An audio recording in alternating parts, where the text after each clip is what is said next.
Aldehyde ketone carboxylic acid chapter 12 નો second part. પહેલો ભાગ હતો આપણો આલ્ડીહાઇડ અને કીટોન, બરાબર. એની ઘણી બધી પ્રક્રિયાઓ ભણ્યા, બનાવટ ભણ્યા, અને પ્રક્રિયાઓ ભણ્યા, કસોટી ભણ્યા. સેકન્ડ પાર્ટ આવે છે જેનું નામ છે કાર્બોક્સિલિક એસિડ. આ જે કાર્બોક્સિલિક એસિડ છે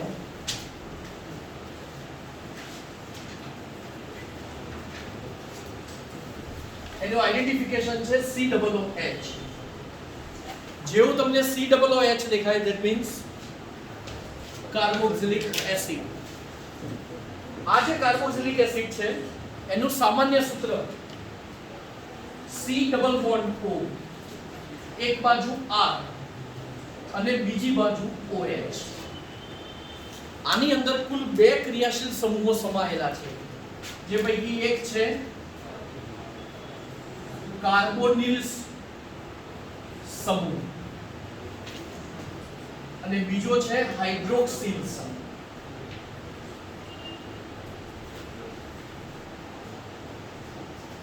કાર્બોનિલ અને સેકન્ડ છે હાઇડ્રોક્સિલ, બરાબર.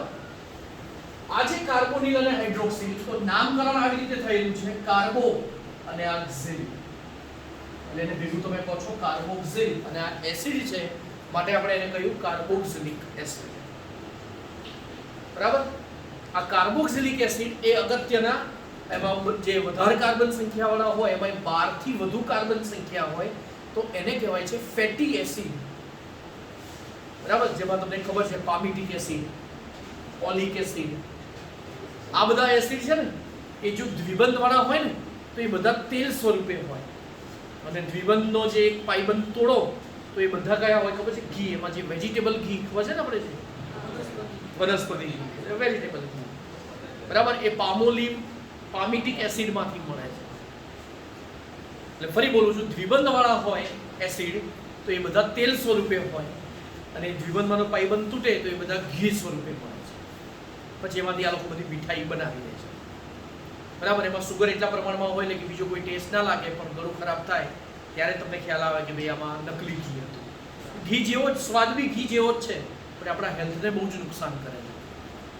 એકચ્યુઅલી તેલ અને ઘી બધા આપણા શરીરમાં ચરબી વધારે, આ બધા ચરબી જ એસિડ કહેવાય. ફેટ એટલે ચરબી, ફેટી એસિડ એટલે એ જ, બરાબર. આ કાર્બોક્સિલિક એસિડના નામકરણમાં IUPAC નામની વાત કરીએ તો આના IUPAC નામમાં એનોઇક એસિડ પ્રત્યય લાગે છે, અને સામાન્ય નામમાં ઇક એસિડ પ્રત્યય લાગે છે.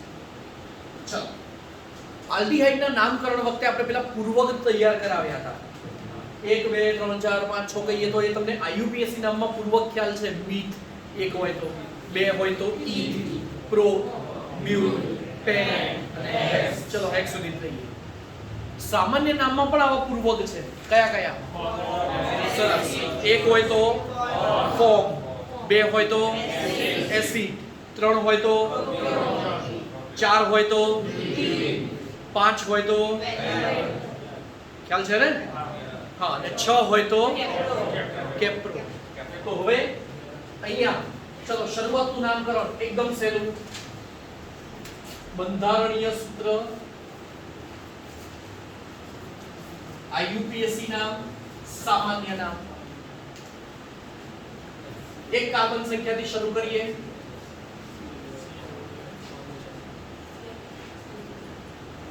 ત્રણ કાર્બન,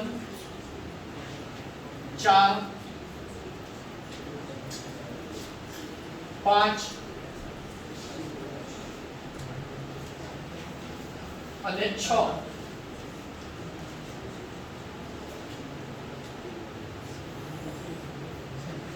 બરાબર.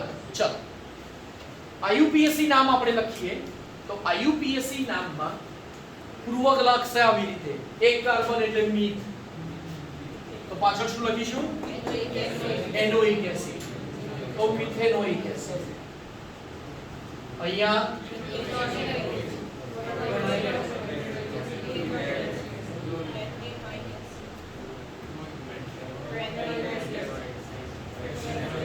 બરાબર, અને અહીંયા હેક્ઝેનોઇક એસિડ. ખ્યાલ આવ્યો? અને સામાન્ય નામમાં ફોર્મિક એસિડ પ્રત્યય લાગે. અને પેલા પૂર્વક યાદ રાખવાના થાય તો પેલું acetic acid, propionic acid, butyric acid, valeric acid, caproic acid. બરાબર? તો આ નામ થયું સામાન્ય નામ. બરાબર? અને હવે અને આઈ થિંક આ ખ્યાલ આવે બધાને. બરાબર? એટલે આમાં તો કઈ બીજું કઈ લખવા જેવું નથી. આના પછીનું જે ઇમ્પોર્ટન્ટ નામકરણ છે એ હવે આપણે જોઈએ. બરાબર? એટલે અત્યારે હાલ ખાલી એક કાર્બોનિલ અને હાઇડ્રોક્સિલ, બરાબર, એટલું એક લખવાનું થશે. બાકી આ નામકરણ તો સહેલું જ છે, રાઈટ? તો આગળ હવે ટફ નોમેનક્લેચર જોઈએ કે જે ખાસ પૂછે છે. અને એમાં એક ઇમ્પોર્ટન્ટ છે ડાયકાર્બોક્સિલિક એસિડ. શું નામ છે? ડાયકાર્બોક્સિલિક એસિડ. ડાયકાર્બોક્સિલિક એસિડમાં બે COOH વચ્ચે N આવે. બરાબર? અને આ N એક સંખ્યા છે કોની? CH2 સમૂહની. તો જો અહીંયા બંધારણીય સૂત્ર, સામાન્ય IUPAC નામ અને સામાન્ય નામ. ચાલો તો બે COOH એક જ N લખી નાખીએ. બરાબર? ચલો N બરાબર 0 તો ડાયરેક્ટ શું લખીશું? થાય કાર્બન સંખ્યા એટલે 1 2 ડાયોઇક એસિડ. 1 2 લખવાની જરૂર નથી કેમ કે પહેલો બીજો નંબર આપશો. ચાલો 1 તો શું લખીશું? Propane,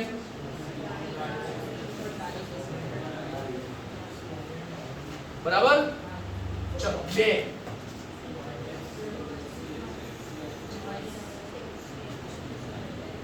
butane, ડાયોઇક acid. 3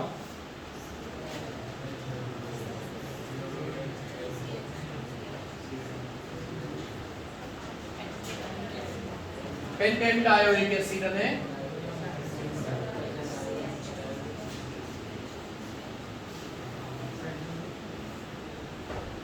હેક્સેન ડાયોઇક acid.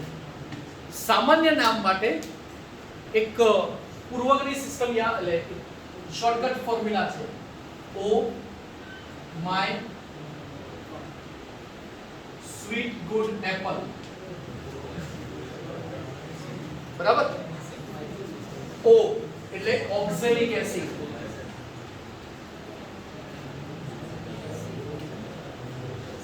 Malonic acid,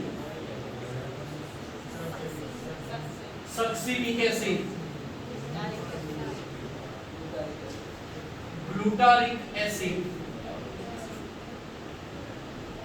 adipic acid. બરાબર? તો આ નામકરણ થયું 0 થી 4 અને એમાં ડાયકાર્બોક્સિલિક એસિડ. ચલો એક નામકરણ આપણે પહેલા જે આરડીએ કીટોન વખતે જ સમજાવી દીધું અને એ છે બેન્ઝીન પર 2 COOH હોય. ચલો IUPAC નામ તો સાવ સહેલું. બેન્ઝીન 1 2 આવા નંબર બોલવા પડે. ડાયકાર્બોક્સિલિક એસિડ.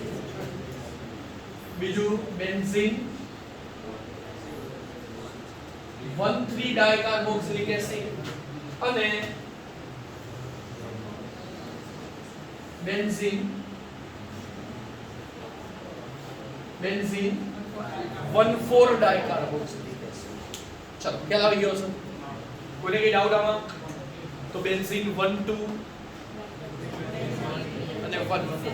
સામાન્ય નામ થેલિક એસિડ, આઇસોથેલિક એસિડ, ટોરથેલિક એસિડ. ફરીથી થેલિક એસિડ, આઇસોથેલિક એસિડ, ટોરથેલિક એસિડ. બરાબર, સેલા. પછી અમુક સેલિસિલિક એસિડ, બેન્ઝીન ઉપર સેલિસિલિક એસિડ માં શું આવે? COOH અને OH. 11 ચેપ્ટર માં આવી ગયું. ત્યારબાદ હજી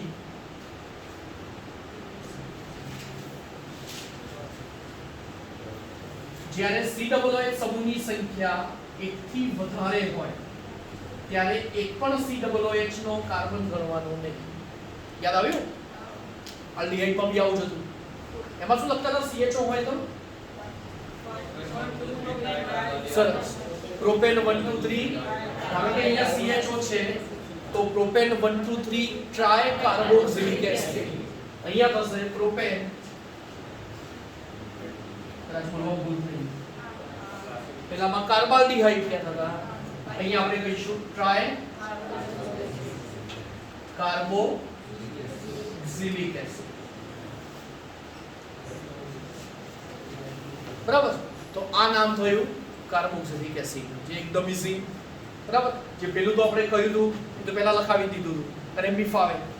એક આ બંધારણીય સૂત્ર ખાસ ડાયકાર્બોક્સિલિક એસિડના યાદ રાખવાના થશે. બરાબર. અને બીજા સિમ્પલ ખ્યાલ આવી ગયો?